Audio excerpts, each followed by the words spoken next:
नमस्कार, स्वादिष्ट किचनमध्ये आज आपण मटार भात करणार आहे। त्यासाठी मी हे कोलम तांदूळ 15 मिनिटं भिजवून घेतलेले आहे। आता कुकर गरम करायला ठेवले। फोडणीसाठी 2 चमचे तेल टाकते।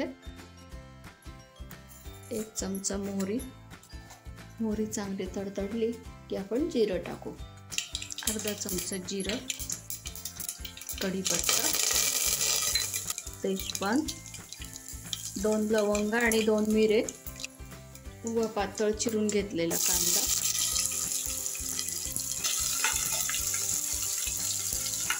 कांदा जास्त लालसर होऊ द्यायचाच नाही, थोडासा सोनेरी रंग आल्यावरती आपण मसाले घालणार। धणे पावडर, हळद, चवीपुरता हिंग, लाल तिखट अर्धा चमचा, 1 चमचा गरम मसाला। सगळे मसाले चांगले कालवून घेऊ। त्यात 1 वाटी मटार घालते।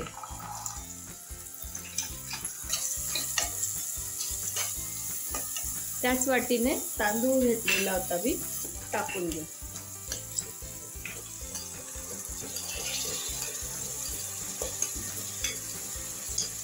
हा हिरव्या वाटणातील आपल्याला मटार भात करायचा आहे। त्यासाठी मी हे वाटण केलेलं आहे। कोथिंबीर, मिरची, आलं, लसूण हे सगळं यावेळी परतवून घ्यायचं यामध्ये सगळं।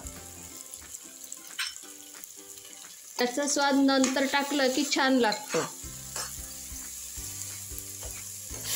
गरम पाणी टाकून घेऊ यामध्ये आता।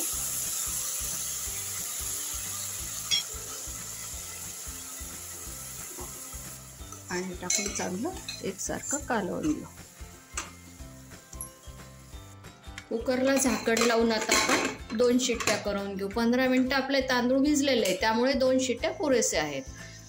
आपण हिरवं वाटण नंतर टाकलं त्यामुळे खूप छान सुगंध येतोय सगळ्या भाताला।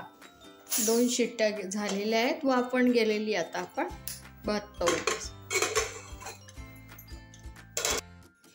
मस्त असा मटार भात आपला तयार आहे। बघा किती छान मोकळा मोकळा झालेला आहे। झटपट तयार होणारा मटार भात तयार आहे। तर तुम्ही पण करून पहा, मला कमेंटमध्ये नक्की कळवा। लाईक करा, शेअर करा आणि सबस्क्राईब करा। धन्यवाद।